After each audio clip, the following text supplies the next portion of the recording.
there was a high level of belief in what we were doing. I can remember like at one point in the middle of the season saying to the guys, like, we're going to play for the championship game on the last day of the season in this building against Radford.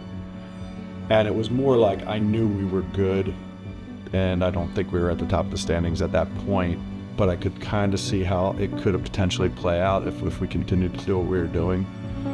And I think they just believed that. They just believed in what we were doing every day and worked hard and were resilient in a lot of ways. And it sort of came down exactly that way, which was kind of cool.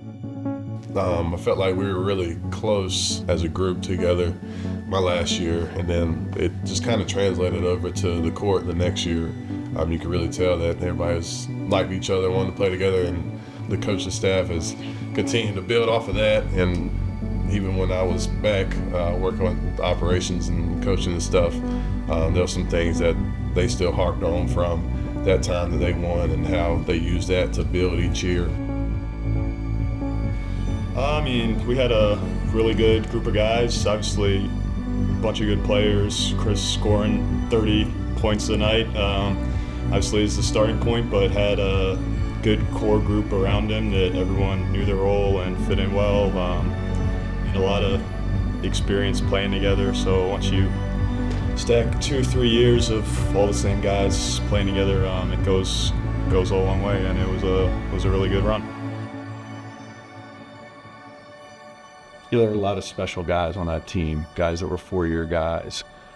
Guys, you're not going to see that as much anymore. Guys that were 4-year guys that obviously could have had opportunities to go other places at some point in their career and chose not to. And I think, particularly like, Chris, obviously, as the most talented player that's ever walked through the door, who developed significantly as a player while here. And then Andrew Udy, who walked through the door as a guy that nobody thought about and turned himself into one of the best players in the Big South. And those two as the anchors, with Corey as like steady as she goes, as another complementary piece there. Just a really, really good core of people that cared so much about Campbell. Like, they had such pride in being a part of Campbell and Campbell basketball and being the ones that got us to, win a regular season championship, an opportunity to play in an NIT and all that kind of stuff was really special for them, and made it special for all of us. That month of February, beginning of March, some of the most fun that I had playing basketball. Don't know what our record was in that stretch, but I want to say we won like maybe 8 out of 10 to close the regular season, which was beating Radford twice, so we were kind of chasing all year.